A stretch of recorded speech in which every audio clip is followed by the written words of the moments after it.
नमस्कार आदाब, आप देख रहे हैं RNTV नेटवर्क। हरियाणा के सूरजकुंड मेले ग्राउंड में 3 दिवसीय गुज्जर महोत्सव का भव्य आयोजन किया गया। गुज्जर महोत्सव में तरह तरह के गुज्जर संस्कृति एवं कला देखने को मिली।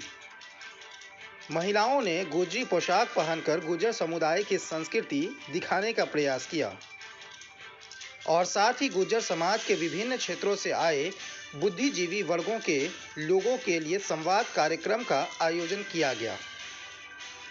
संवाद कार्यक्रम में world record holder Rajesh Kumar ने हिस्सा लिया और साथ ही कई अन्य कलाकारों ने और समाज सेवियों ने संवाद कार्यक्रम में शिरकत कर अपने अपने विचार प्रकट किए। आइए दिखाते हैं क्या कुछ कहा बुद्धिजीवी वर्ग के लोगों ने संवाद कार्यक्रम में। चाहता हूं कि अपने बच्चों को शिक्षा तो सर्वप्रथम पहले स्थान पर रखिए। आप ये सोच लीजिए कि अगर एक वक्त आप खाना नहीं खाएंगे तो चलेगा, जीवन चल जाएगा। एक वक्त खाना मत खाइए, लेकिन बच्चे को शिक्षित जरूर कीजिए। और 3 बेटियां हैं जो बैठे इतना खूबसूरत काम कर रही हैं, तो ये लेकिन ये हम एक दूसरे को देख करके यहाँ एग्जीबिशन का मतलब सिर्फ यहाँ उसका प्रदर्शन करना नहीं है। इसका है कि आप वहां से कुछ जब आप उनको ट्रांसफर करना सीख लेते हैं, जब तक आप उसको ट्रांसफर नहीं करेंगे तो ना तो आपके संस्कार बचेंगे, ना तो आपकी संस्कृति बचेगी, ना आपकी जो ये कला है, आर्ट है, ये बचेगा। आर्ट के पोषण के लिए संस्कार, संस्कृति, शिक्षा, अच्छी संगति ये बेहद जरूरी है। और कला विविध रूपों में उकेरी जा सकती है। कला मतलब ये नहीं है कि आपका जो ज्ञान है वो अधूरा है, आपकी जो नॉलेज वो अधूरी है, और आपका जो हुनर है ना उसको पंख मिलेंगे अगर आप शिक्षा को देंगे। तो ये हम बात आर्ट की कर रहे हैं, लेकिन आर्ट का एक पहलू, दूसरा जो पहलू है वो शिक्षा है। और शिक्षा और ये चित्रकारी, ये दोनों एक सिक्के के 2 पहलू हैं। तो आप लोगों से मैं कहना ये चाहता हूं कि शिक्षा की भी ना मैंने क्वालिटी पर आप देखिए, बच्चों को क्वालिटी वाली शिक्षा दीजिए। और जब वो शिक्षा लेगा तो उसमें से उसकी शाखाएं निकलेगी। कोई खेल में जाएगा, कोई फौज में जाएगा, कोई आर्ट में जाएगा, कोई IAS जॉब चुनेगा, कोई बिजनेस चुनेगा। हर फील्ड अच्छा है, लेकिन किसी के लिए भी मूल में शिक्षा, और शिक्षा से हम चित्रकारी की बात देखें, इतने चित्रकार इतना ऐसा अनूठा काम करने वाले हैं हमारे गुर्जर समाज के अंदर हैं कि आप लोगों को भी ताज्जुब होगा। आप देखेंगे अगर अभी इस आर्ट वर्क को, तो ऐसे ऐसे जो वेस्ट मटेरियल आप घर में देखिए, आर्ट ऐसी कला है जो आप वेस्ट मटेरियल अपने घर में आप उत्पन्न करते हैं और उसको कूड़े में डंप करते हैं, आप उससे बहुत बड़ी एक आकृति बना सकते हैं। आजकल बहुत बड़े बड़े पार्क बन रहे हैं उस वेस्ट मटेरियल से, बहुत सुंदर आकृतियां बन रही हैं। हम लोगों में जो पैनल में बैठे हैं सब अलग अलग चित्रकारी कर रहे हैं। तो इस चित्रकारी में आप अपने आप को, अपने बच्चों को ट्रांसफर कीजिए और एक इसका आनंद लीजिए।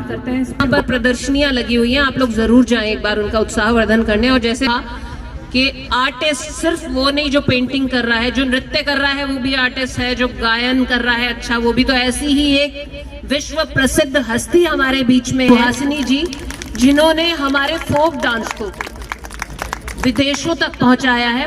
तो मैं मैम को माइक देती हूँ। मैम, कैसे आपकी जर्नी शुरू हुई, थोड़ा सा ये बताइए और मोटिवेट कीजिए हमारी खासतौर से महिलाएं, क्या सभी को कीजिए कि कैसे अपने पैशन को परस्यू करके इंसान प्रसिद्धि पा सकता है। मुझे सुनने में बड़ा आनंद आ रहा था, अभी सर बता रहे थे कि और कला के विभिन्न प्रकार की यहाँ पर बात चल रही थी। मैं अभी देख कर आई 2 कलाकारों का काम मैंने अभी देखा है, और मैं पूरी अपनी टीम को, मम्मी, चाची सब है मेरी टीम में, तो उनको मैं पूरी प्रदर्शनी दिखा रही थी कि शिक्षा के बारे में, धन सिंह कोतवाल जी के बारे में, या हमारे गुर्जर समाज से और जो विशेष हस्तियां उनके बारे में, या जो अभी कला पर इतना खूबसूरत काम कर रहे हैं उनके बारे में। अभी सर का जब हमने काम देखा गणेश जी पर, इन्होंने बहुत खूबसूरत काम किया हुआ है। तो हमारे पास जो हमारी कला थी वो हमने वहाँ दिखाई। हम तो वहाँ पर गणेश जी के गीत गाते हुए गए थे, विनायक जी ही गाते हुए गए थे, और वो जो सभी पेंटिंग्स हमने देखी विनायक जी को गाते गाते ही देखी थी। तो बड़ा आनंद आया कि कैसा कैसा रूप जो हम सोच भी नहीं सकते कि भूसे से भी बना दिए गणेश जी इन्होंने, और जो दवाई लेके हमने खाली रैपर फेंक दिए उनसे भी बना दिए इन्होंने। तो कमाल। और मेरे बाईं तरफ बैसला साहब, इनका काम देखा। बैसला साहब का जिक्र, बैसला साहब को देखते हुए बरसों बरस हो गए, लेकिन सौभाग्य मेरा आज ही हुआ इनसे मुखातिब होने का, आज ही मिली हूँ मैं इनसे। और इनका भी जो कमाल मैं फेसबुक पे, यूट्यूब पे देखती रही हूँ, लेकिन आज बिल्कुल सामने देखा है तो बाकमाल इनका काम रहता है, बहुत ही खूबसूरत काम रहता है। अब आप सोचते हो गए हरियाणवी वेशभूषा पहन के बैठी है, और हरियाणवी में तो बोल रही कौन, या तो हिंदी में लाग रही है। तो आप सबने राम राम, जीते जागते हो तो राम रमी ले लो, आप सबने राम राम। अच्छा, जागते हो, शुक्रिया। अभी रीना जी, अब सुबह भी मैसेज आया था तो मैं भी जवाब तो मैं दे चुकी थी, लेकिन यहाँ पर थोड़ी नेटवर्क का प्रॉब्लम है। तो जब मुझे मिलना है, संवाद के लिए मुझे जाना है, मैं कहाँ से, मैं फर्स्ट स्टेज पे program. Thank you so much ma'am, thank you. मैं तो एक्चुअली सुबह से यहाँ बैठी हूँ ना, तो वो यहाँ नेटवर्किंग का भी इशू है, मैंने देखा ही नहीं आपका रिमोट। मेन स्टेज पे प्रोग्राम करके हम पैदल जब आए हैं तो हमें 2-2.5 घंटे लगे हैं यहाँ तक पहुँचने में। न्यूज रीडर और सिटी केबल पे न्यूज रीडर, MTV रोडीज, या फिर जितनी भी फिल्में, वेब सीरीज मैंने यशपाल शर्मा जी के साथ, धर्मेंद्र जी के साथ, गुलशन ग्रोवर के साथ ये सब करने का मौका मिला मुझे, वो सब अपने परिवार की बदौलत मिला। परिवार में भी सबसे बड़ा नाम लूं तो पिता की बदौलत साइंस का किया, उसके बाद मैंने बीएड का किया। 3 एस्टेट क्लियर करने के बाद संख्या 1-1.5 लाख हो चुकी थी। एस्टेट पास वालों की सरकार नौकरी नहीं दे रही थी उस वक्त, तो मैं एस्टेट वालों की प्रेसिडेंट बनी पूरे हरियाणा की, और मैंने 4 साल सड़कों पे गुजारे, धरने, प्रदर्शन, गिरफ्तारी और आमना अनशन किया। मैंने आमना अनशन जब मैंने किया, 9 दिन में मेरा 7 किलो वजन कम हो गया था। खबरें आ चुकी थी कि अर्चना सुहासनी की हालत बिगड़ी, लेकिन परिवार का साथ ऐसा, पिता भी, पति भी और पुत्र भी, क्योंकि हमें तीनों का सहयोग जरूरी है। महिलाओं को खासकर तीनों का जरूरी है। शादी से पहले पिता का, और पति फिर ऐसा निकम्मा मिल जाए, शराबी कबाबी मिल जाए तो कितनी पढ़ा लो बेटियों ने, वो तो 8 छितण की रह जाए फिर तो। और फिर अगर बेटा जवान हो जाए, वो कहते छोटे ना मम्मी, यो नहीं करना, क्यों खड़ी है बाहर, क्या करे है, तभी मजबूरी हो जाती है। तो परिवार हमारे लिए सबसे पहले है। तो शिक्षा जो है, जो पिता बने हैं, जो पति बने हैं, जो पुत्र बने हैं, उनके लिए है कि भाई हमें भी आजादी से जीने का हक है, हमें हमारी आजादी दो। तो ये पाबंदियां हम पर ना लगाई जाए, हमें आजाद जो हवा में सांस लेने का मौका दिया जाए।